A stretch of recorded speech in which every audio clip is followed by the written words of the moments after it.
Hey, this is Frank Honus, and I want to welcome you to the Pure Life Podcast, helping individuals live with sexual integrity through Jesus Christ.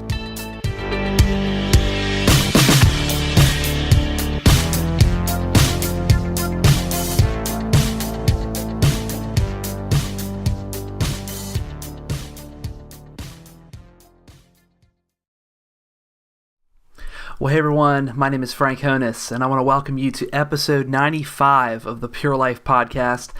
Back after a couple weeks of vacation, some good downtime after the end of school, the end of my job, my summer, or my school job, where I'm a teacher at a private school. You know, have the whole school teacher teaching season end, and summer break is now has begun, so was able to take a couple weekends just to kind of chill and relax with the family and have some good downtime.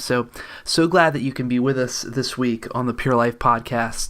Only a few episodes away from 100, so I'm excited for that, and again excited to have my wife on episode 100 to celebrate 100 episodes, 100 podcasts that we've done. Started in the middle of 2012, in the middle of the year of the year 2012, and excited to be able to just continue this podcast and this ministry through so many episodes. It's been exciting. Somebody asked me if we're going to continue, and I have full plans to continue the podcast and just allow God to shape it and mold it what He wants it to be. So, but enough about that. You'll hear more about episode 100 in the next few weeks. This week, though, on the podcast, I want to talk about a phenomenon, if you will, a rising trend within our culture, within mobile technology, and that is the rise of pocket porn. That's right, I said pocket porn, the rise of smartphone porn addiction. And so here's a quick fact. I'm going to throw out there a statistic. I'm going to talk a lot of statistics this week on the podcast. I want to, every so often, I want to refresh your mind of the real statistics, the real numbers, the hard numbers that are out there of the rising addiction of pornography, sexual addictions. Here's a fact: nearly a third of teenagers, that's 1/3 of teenagers, carry portable X-rated theaters in their pocket. Now, what do I mean by that? I mean smartphones. I mean our iPhones, and literally can take their phones now, and we have access to the internet, and we've had this for a number of years, but especially in the last few years, we have now unlimited access to the internet in the space of our pocket. And it is it's an exciting thing, but it's also a very sobering reality when we give mobile devices. More and more teenagers are getting mobile devices. I've seen teenagers and kids as young as 9 or 10 or 11 years old with an iPhone or an iPod. Now, we can debate the reasoning behind that and if that's right or not, but kids are latching on to these devices, to mobile technology. It's an exciting thing, but it can also be a very dangerous and scary thing if we're not careful. And so the rise of pornography has come so far in the last 20 to 30 years. I mean, let's take magazines. Let's think about what it used to be. We used to have magazines, pornographic magazines. I guess they used to be theaters that you could go into and view pornography, to magazines like Playboy and Penthouse, and novels, pornographic novels, highly viewed amongst females. VHS cassette tapes, when they began to come out. Obviously, TV shows, HBO, Cinemax, that have highly charged sexual content, DVDs, and then came along the internet, right? The rise of the internet, and then mobile devices now with smartphones and tablets and all kinds of things at our fingertips, literally small enough to fit in our pocket. And with the rise of technology, right, came the rise of pornography, and pornographers and directors, producers of porn totally grabbed a hold of that and used this medium, have been using this medium for destructive purposes. And so the ability to access porn online for free has never been easier, right? It's never been easier. I mean, think about when I grew up, grew up and learning about the internet and getting onto a computer. I had dial-up internet access. I mean, dial-up. That's like, who even has dial-up today? I mean, the speed at which dial, you have to listen to the phone dial, and then it takes forever. It takes like an hour to download a picture. But going from that place of dial-up internet now to cable and DSL and Fios, right? This fiber optic speeds of just the speed alone, how that's increased and grown in technology. But we literally have, the internet at our fingertips, and it's gone from something so massive and so big, right, into something so entirely small and tiny.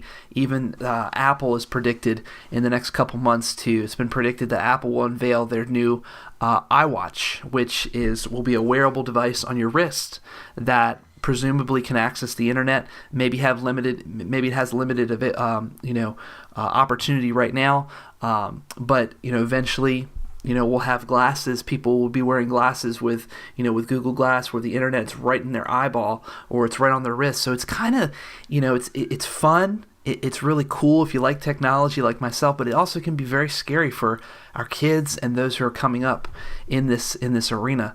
Now, 52%, check out this statistic, 52% of U.S. porn use is coming from smartphones. More than half of people who use pornography do so with a smartphone, on an iPhone, an Android device.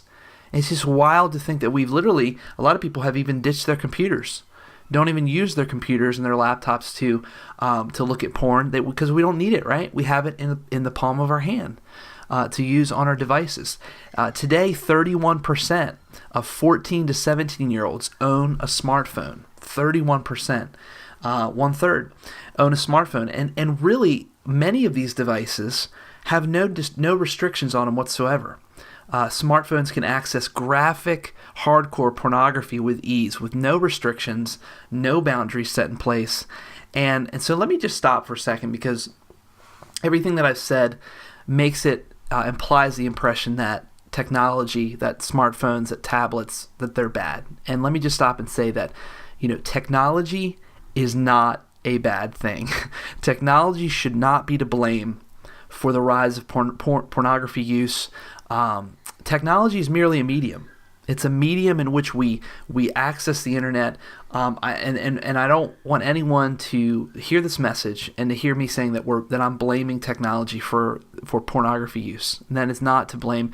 Really, technology has never been to blame. It's simply a medium to which people use for very positive and very negative purposes. And pornography obviously is a destructive purpose. And so just need to put that out there. More than 90% of today's college men and more than 60% of college women in the U.S. saw porn before the age of 18. Isn't that wild? Let me just let that sink in. Let me read it one more time in case you missed it. More than 90% of today's college men and more than 60% of college women in the U.S. saw porn before the age of 18, before entering college. So probably from adolescence, middle school, high school age. For most men, 51% really of men, their initial exposure to porn came before their teenage years. And a third of women say the same. So what are we talking about here? We're talking about 8 and 9 and 10-year-olds being exposed to some kind of sexually explicit material here. Pornography. Discovering about masturbation.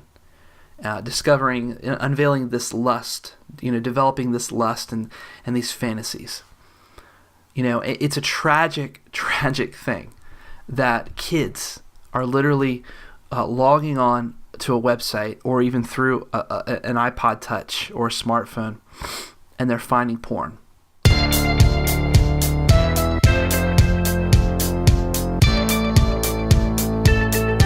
Hey everyone, thanks for listening to the podcast this week. I want to encourage you to check out our website, purelifepodcast.com, for a lot of great blogs and resources and podcasts from previous episodes to help you along in your journey for sexual purity. Remember, you can listen to the podcast on our website, iTunes and Stitcher Radio, And if you need to contact me for any reason, if you have questions or comments, email me at frank@purelifepodcast.com. That's frank@purelifepodcast.com. See you next week.